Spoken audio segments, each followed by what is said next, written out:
بسم اللہ الرحمن الرحیم، السلام علیکم۔ اس ویڈیو میں 3 بڑی خبریں آپ کے سامنے رکھنی ہیں۔ اگر تحریک انصاف نہیں تو کوئی بھی نہیں۔ آج لاہور ہائی کورٹ کے جج نے بڑا کھڑا کیا ہے۔ یہ مقدمہ کیا ہے، تفصیلات آپ کے سامنے رکھنی ہے۔ عمران خان اس وقت اڈیالہ جیل کے اندر قید ہیں۔ نواز شریف کا ٹھکانہ بھی اڈیالہ جیل بننے جا رہا ہے۔ اس حوالے سے ایک بڑی خبر ہے آپ کے سامنے رکھنی ہے۔ سعودی عرب میں پاکستانی پاسپورٹ لینے والے 12,000 جعل ساز کس طرح پکڑے جا رہے ہیں، اس کی تفصیلات بھی آپ کے سامنے رکھوں گا۔ امید ہے آپ سماعت کریں گے اور اپنے قیمتی فیڈ بیک سے ضرور آگاہ کریں گے۔ اس وقت پاکستان کے جو سیاسی اور معاشی حالات ہیں، پوری دنیا کے اندر اس حوالے سے تحفظات ہیں، لیکن آپ دیکھیے جس طرح فلسطینیوں کے حالات ہیں اس وقت، اور پوری دنیا کے اندر مختلف جو سربراہان مملکت ہیں وہ آپس کے اندر رابطے کر رہے ہیں، اور ایک بڑا بریک تھرو ہوا ہے۔ محمد بن سلمان اور ایرانی صدر کے مابین بھی رابطہ ہوا ہے۔ یہ پہلا باضابطہ رابطہ ہے جس کے اندر فلسطینیوں کے جو حقوق ہیں ان کے تحفظ کے حوالے سے بات چیت کی گئی ہے۔ صدر جو طیب اردوغان ہے وہ کئی رہنماؤں کے ساتھ گفتگو کر چکے ہیں، لیکن افسوس کا مقام یہ ہے کہ اس وقت جو پاکستان کی لیڈرشپ ہے ان کی کسی نے ان کے ساتھ گفتگو کرنا گوارا نہیں کی، چونکہ کوئی قد کاٹ نہیں ہے، کوئی لیول نہیں ہے۔ پھر جس انداز کے اندر پاکستان کی سب سے بڑی سیاسی جماعت اور مقبول رہنما عمران خان کو کچلا جا رہا ہے، سیاست سے مائنس کیا جا رہا ہے، تو جو تھوڑی بہت عزت بچی تھی میرا خیال ہے وہ بھی داؤ پر لگ گئی ہے۔ تو اس وقت بڑے بڑے جو رہنما ہیں وہ آپس میں رابطے کر رہے ہیں، اور فلسطینیوں کے جو حقوق ہیں ان کے تحفظ کے لیے کیا اقدامات کیے جا رہے ہیں اس پر غور و خوض ہو رہا ہے۔ لیکن پاکستان کو کہیں پر نہ کوئی کال آ رہی ہے، نہ کوئی پوچھ رہا ہے۔ یہ پہلی مرتبہ اس طرح کے عالمی مسائل کے اندر جب کوئی بڑے لیول پر جو ہے وہ جنگ ہو، اس دوران جو رابطے ہوتے ہیں پاکستانیوں کو کسی نے پوچھا تک نہیں ہے، کسی نے نگران وزیر اعظم کاکڑ کو فون کرنا گوارا نہیں کیا اب تک۔ جب میں آپ کے ساتھ مخاطب ہوں تو آپ اندازہ کریں کہ کیا حیثیت اور کیا وقت ہے۔ یہ وہ ریاست ہے جس نے جب ایٹم بم بنایا تو اس وقت جو پوری دنیا کے اندر لوگوں نے جشن منایا، امت مسلمہ نے، تو اس کے اندر جو خاص طور پر فلسطینی تھے انہوں نے باہر نکل کر بڑا ایک جشن منایا تھا کہ اب ہم بے یار و مددگار نہیں رہیں گے۔ لیکن آپ دیکھ لیجئے اب اس ریاست کا عزت اور وقار کیا ہے۔ دوسری طرف آپ دیکھیں کہ جو سعودی عربیہ ہے، سعودی عرب کے اندر جو ہم نے دیکھا ہے، اب سعودی عرب سے 12,000 افغان شہریوں سے پاکستان کے پاسپورٹ برآمد ہوئے ہیں۔ یعنی یہ آپ اندازہ کریں کہ پاکستان میں کس طرح جعل سازی ہے، اور ایک حساس ترین ادارہ وہ کس طرح جرائم کی اماجگاہ بنا ہے۔ اور اب یہ باقاعدہ طور پر سابق جو موجودہ ڈی جی پاسپورٹ ڈائریکٹوریٹ ہے مصطفیٰ قاضی اور ایف آئی اے نے تحقیقات جب شروع کی تو جعلی پاسپورٹ بنانے والے گروہ کے مرکزی ملزم کو لاہور سے، جبکہ پاسپورٹ ڈائریکٹوریٹ اسلام آباد کا ایک حاضر اور ایک ریٹائرڈ ملازم بھی گرفتار کیا گیا ہے۔ افغان شہریوں کو پاکستانی پاسپورٹ جعلی شناختی کارڈ پر جاری کیے گئے تھے، اور اب اس پر جو باضابطہ طور پر چھان بین ہو رہی ہے، ڈیٹا جو ہے اس کو کاؤنٹر چیک کیا جا رہا ہے۔ اب یہ اتنا بڑا ایک گھمبیر جرم ہے کہ آپ کا جو ہے وہ ایک تو ووٹر آپ کے بن گئے، پھر پاکستانی پاسپورٹ پر ایک شہری بن کے جو ہے وہ آپ جو بھی وہ جرم کریں گے وہ پاکستان کے کھاتے میں پڑے گا۔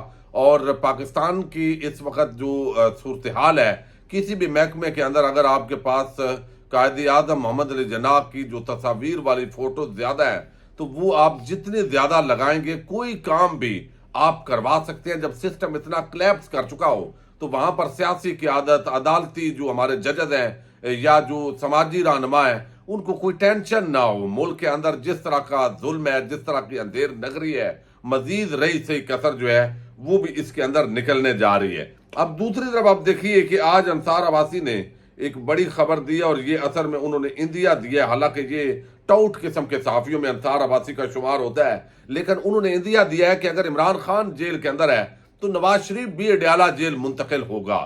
اب یہ معاملہ چونکہ آپ کو علم ہے اسی کھاتے کے اندر جانا ہے، اور اگر عمران خان الیکشن نہیں لڑے گا تو شاید نواز شریف بھی الیکشن نہیں لڑ سکے گا۔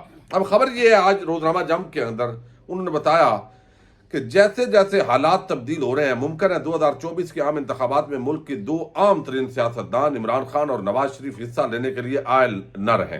اب یہ بظاہر بات ہوتی ہے کہ لیول پلینگ فیلڈ ہے آپس کے اندر، اگر ایک نہیں تو دوسرا بھی نہیں. بھائی کیوں؟ عمران خان پر کوئی کرپشن کا الزام نہیں ہے. آپ ادھر توشہ خانہ، ادھر سے سائفر، ادھر سے کوئی تیسرا دہشت گردی کا، اس طرح کے مقدمات بنا کے، یہ تو ٹیکنیکل ناک آؤٹ کرنے والی بات ہے. نواز شریف پر کرپشن کے الزامات ہیں، وہ سزا یافتہ مجرم ہے. اور پھر اس کے اندر سب سے جو بڑی بات ہے وہ یہ ہے کہ ان کو فیئر ٹرائل کا باقاعدہ موقع فراہم کیا گیا، لیکن عمران خان کے لیے تو موقع نہیں ہے. اب ان حالات کے اندر عمران خان اور نواز شریف کو برابر کرنا، یہ سب سے بڑا جو ہے وہ زیادتی کی جا رہی ہے میڈیا کی طرف سے. وہ لکھتے ہیں کہ اس وقت دونوں شخصیات الیکشن لڑنے یا کوئی عوامی عہدہ رکھنے کے لیے نااہل ہیں. عموماً عمران خان کے حوالے سے حال ہی میں -1 کی باتیں ہوتی رہی ہیں، لیکن یہ قیاس کیا جا رہا ہے کہ نواز شریف آئندہ انتخابات میں حصہ لینے کے لیے الزامات کو کلیئر کرنے میں کامیاب ہو جائیں گے.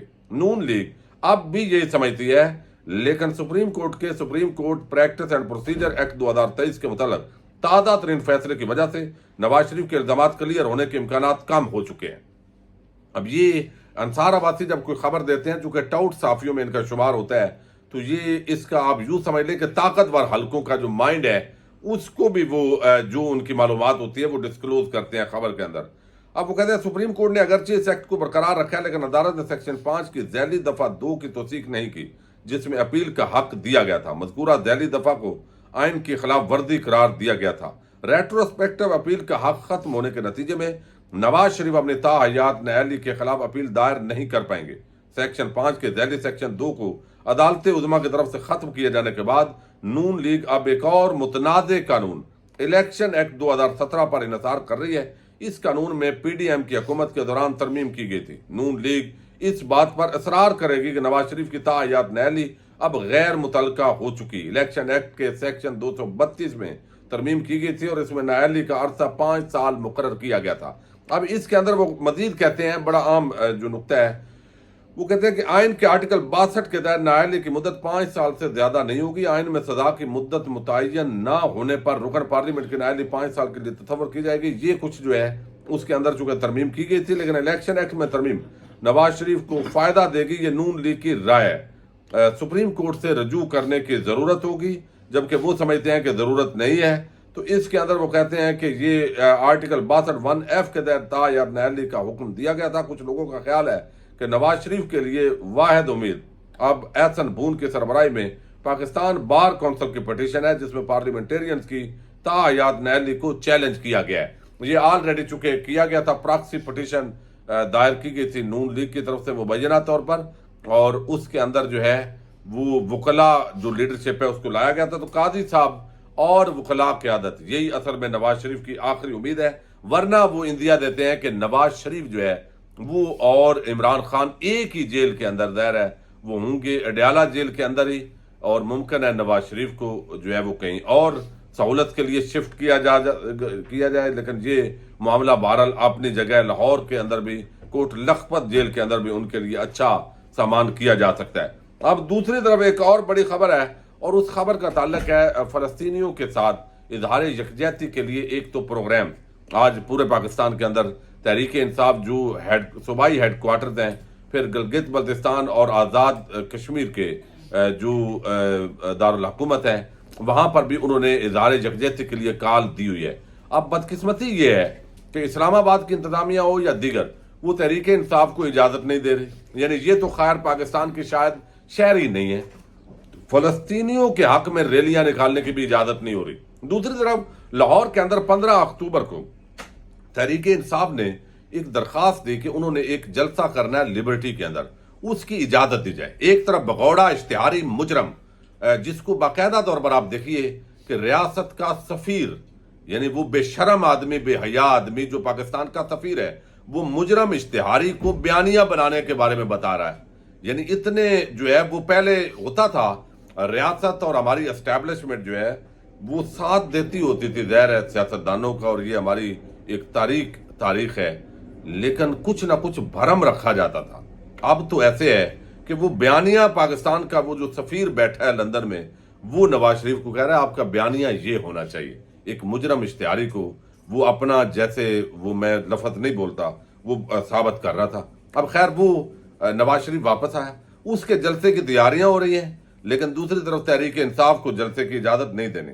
اب اس معاملے کے اندر آج لاہور ہائی کورٹ کے جو جج ہیں انہوں نے بڑے زبردست حکم جاری کیے، اور میں سمجھتا ہوں اس طرح اگر عمل درآمد ہو تو پھر معاملات بہتری کی طرف بڑھ سکتے ہیں۔ یہ جسٹس رحیل کامران شیخ ہیں، انہوں نے آج تحریک انصاف کی درخواست پر سماعت کی ہے۔ تحریک انصاف نے یہ درخواست دی کہ ہم نے لاہور کی ضلع انتظامیہ کے سامنے درخواست دی ہے کہ بھئی ہمیں جلسہ کرنا ہے، الیکشن قریب آ رہے ہیں، ہم نے اپنا منشور دینا ہے، لوگوں کو موبلائز کرنا ہے، تو وہ ہمیں اجازت نہیں دی گئی، جبکہ باقی جماعتوں کو اجازت ہے۔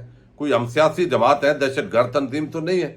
اس پر جو ہے انہوں نے جج صاحب نے کہا کہ تحریک انصاف کو اگر لبرٹی چوک میں جلسے کی اجازت نہیں ہے تو پھر کسی سیاسی جماعت کو لبرٹی میں جلسے کی اجازت نہیں ہوگی۔ انٹیلیجنس اداروں پنجاب پولیس اور ضلع انتظامیہ نے تحریک انصاف کو لاہور میں جلسے کی اجازت دینے کی مخالفت کر دی ہے۔ اس میں انہوں نے جو جواب دیا ہے اس میں انہوں نے کہا کہ تحریک انصاف کو لاہور میں جلسہ نہیں کرنے دینا چاہیے۔ ڈپٹی کمشنر لاہور نے کہا کہ پی ٹی آئی کو لبرٹی میں جلسہ کرنے کی اجازت نہیں دے سکتے کیونکہ 9 مئی کا واقعہ لبرٹی سے شروع ہوا تھا، اس لیے ہم اس جماعت کو وہاں کچھ بھی کرنے کی اجازت نہیں دے سکتے۔ جسٹس رحیل کامران نے کہا کہ پی ٹی آئی کو متبادل جلسہ کی جگہ سے متعلق 72 گھنٹے میں اجازت دی جائے۔ یعنی اب یہ میں جج صاحب پر بھی ویسے حیران ہوں کہ آپ آج 13 اکتوبر ہے اور 15 کو جلسہ کرنا ہے، اور ابھی آپ 48 گھنٹے جلسے کو باقی ہیں اور آپ 72 گھنٹے دے رہے ہیں۔ بہرحال جلسے کی شاید تاریخ تبدیل کر لیں گے۔ وہ کہتے ہیں کہ پی ٹی آئی کو متبادل جگہ دی جائے۔ جسٹس رحیل نے کہا کہ پی ٹی آئی سے کہا کہ وہ دن 2 بجے تک متبادل جگہ کی آج ہی درخواست دیں۔ اگر متبادل جگہ پر بھی اجازت نہیں ملتے تو کوئی جماعت شہر میں جلسہ نہیں کر سکے گی۔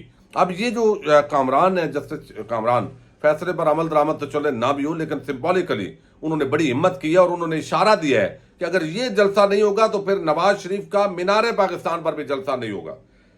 لاہور ہائی کورٹ نے تحریک انصاف کو 15 اکتوبر کے جلسے کے لیے متبادل جگہ درخواست آج ڈی سی لاہور جو ہے اس کو جمع کرواتے ہوئے یہ درخواست نمٹائی گئی ہے۔